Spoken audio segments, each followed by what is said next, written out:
నెల్లూరు పెద్దారెడ్డి లేఖ రాకపోతే సత్రంలో ఉచితంగా భోజనం బెటరా? ఇవాళ రాష్ట్రానికి వచ్చే నిధులకు రోజు నేను ఢిల్లీతో కొట్లాడుతూనే ఉంటే నేను పోయేస్తూనే ఉంటే నేను తెచ్చేది నేను తెస్తా. నీ ఉద్దర పెత్తనం ఎందుకు కేటీఆర్ హరీష్ రావు అని నేను అడుగుతున్నా. ఇవాళ మీరు ఆలోచన చేయండి, దీని కుట్ర. ఇవాళ ఎందుకు బీఆర్ఎస్ ఎన్నికల్లో పోటీ చేయలేదు? ఎన్నికల్లో పోటీ చేయనప్పుడు వాళ్ళు ఈ ఓట్లు ఎవరికి ఏమంటారు? ఇవాళ ఆదిలాబాద్, నిజామాబాద్, కరీంనగర్, మెదక్లో టీఆర్ఎస్కి అసలు పట్టభద్రుల ఓట్లే లేవా? మీ ఓట్లు ఎవరికో చెప్పండి. మీరు ఎవరి పక్కన నించుంటారో చెప్పండి. మీరు మోడీని ఓడగొట్టమంటుండ్రా, లేకపోతే రేవంత్ రెడ్డిని ఓడగొట్టమంటుండ్రా, లేకపోతే వీళ్ళిద్దరిని ఓడగొట్టి మూడో అభ్యర్థిని గెలిపించామంటే ఎవరు మీ అభ్యర్థి అని నేను అడుగుతున్నా. ఎన్నికల్లో అభ్యర్థి పెట్టలేని దిక్కుమాలిన పార్టీ ఇవాళ రాజకీయాల గురించి మాట్లాడే అర్హత మీకుందా? ఆయన అసెంబ్లీకి రాడు, ఈ ఎన్నికల్లో పోటీ చేయడు. ఇక మునగాడు అంటాడు ఉప ఎన్నికలు వస్తే మా తడాక చూపిస్తామని. ఉన్న ఎన్నికల్లో అభ్యర్థి పెట్టలేని మీ బోడి పార్టీ బీఆర్ఎస్ ఉప ఎన్నికల్లో ఏందో చేస్తారంట. పార్టీ మారినోళ్ళ గురించి ఉప ఎన్నికలు వస్తే అందులో మేము గెలుస్తామని. 10 ఏళ్ళు 29 మంది ఎమ్మెల్యేలను, 20 మంది ఎమ్మెల్సీలను, 4-5 ఎంపీలను తీసుకున్నాడు చంద్రశేఖరరావు. అవునా? 2014 నుంచి 2023 వరకు 10లలో ఎమ్మెల్యేలను, ఎమ్మెల్సీలను, ఎంపీలను తీసుకున్నాడు. ఉప ఎన్నికలు ఒకటాన్ని వచ్చినాయా? మరి ఆ 10 ఏళ్లలో రాని ఉప ఎన్నికలు ఇప్పుడు ఎట్లకెళ్ళి వస్తాయి? అప్పుడు గదే స్పీకర్ ఉన్నాడు, అప్పుడు గవే కోర్టులు ఉన్నాయి. ఇప్పుడు గదే స్పీకర్ ఉన్నాడు, ఇప్పుడు గవే కోర్టులు ఉన్నాయి. ఎట్లు ఉప ఎన్నికలు వస్తాయి నాకు చెప్పురా అని అడుగుతున్నా.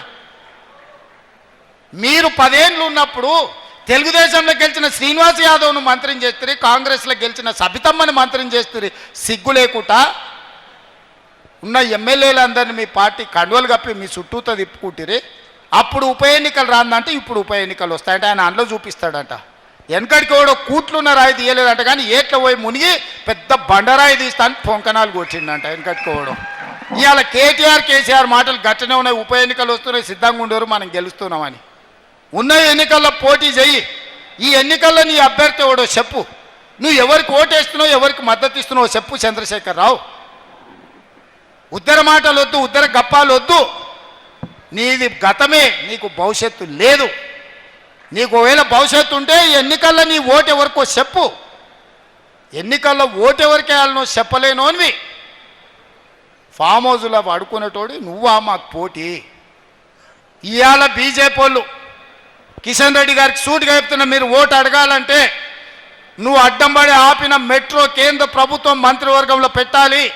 నేను మెట్రోను విస్తరించి హైదరాబాదు నగరాన్ని మహానగరంగా, విశ్వనగరంగా చేయాలని మెట్రో కోసం కేంద్ర ప్రభుత్వం దగ్గరికి పోయినా మెట్రోకు అనుమతి ఇవ్వద్దని కిషన్ రెడ్డి ఢిల్లీలో మంత్రుల మీద ఒత్తిడి తెచ్చి మెట్రోకు అనుమతి రాకుండా అడ్డుకున్నాడు. ఇవాళ సబర్మతి రివర్ ఫ్రంట్ గుజరాత్లో కట్టుకురు, నమో గంగే ఉత్తరప్రదేశ్లో కట్టుకురు. ఇవాళ యమునా రివర్ను రిజర్వేషన్ చేస్తామని ఢిల్లీలో ఓట్లు అడిగి గెలిచారు. ఉత్తరప్రదేశ్లో గంగానదిని ప్రక్షాళన చేస్తారు. అదేవిధంగా గుజరాత్లో సబర్మతి రివర్ను ప్రక్షాళన చేస్తారు, ఢిల్లీలో యమునా నదిని ప్రక్షాళన చేస్తారు. కానీ హైదరాబాదులో మూసీ నదిని ప్రక్షాళన చేస్తామంటే మీరు అడ్డుకుంటారు, ఒక్క రూపాయి ఇవ్వరు. ఎందుకు అడ్డుకుంటున్నావు కిషన్ రెడ్డి? నువ్వు కేంద్ర మంత్రిగా మూసీ పరివాహక ప్రాంతంలో ఉన్న ప్రజలు నీకు ఓటు వేయలేదా? మూసీ ప్రక్షాళన చేసి మేము బాగా బతకాలనుకుంటున్నాం, నీకు ఇష్టం లేదా? ఇవాళ మూసీకి నిధులు రాకుండా, మూసీకి అనుమతులు ఇవ్వకుండా, మూసీకి కావలసిన డిఫెన్స్ ల్యాండ్స్ను ఇవ్వకుండా అడ్డుకుంటున్నది కిషన్ రెడ్డి కాదా? ఇవాళ రీజనల్ రింగ్ రోడ్డు నార్థన్ భాగం వచ్చింది, సదరన్ భాగాన్ని నితిన్ గడ్కరీ ఇవ్వకుండా అడ్డుకుంటున్నది కిషన్ రెడ్డి కాదా? ఇవాళ పాలమూరు రంగారెడ్డి ఎత్తిపోతల నీటి కేటాయింపులను, సమ్మక్క సారలమ్మ ప్రాజెక్టు కేటాయింపులను, సీతారామ నీటి కేటాయింపులను అడ్డుకుంటున్నది కిషన్ రెడ్డి కాదా? ఇవాళ వీటికి ఏటికి అనుమతులు ఏనిస్తలేడు కిషన్ రెడ్డి.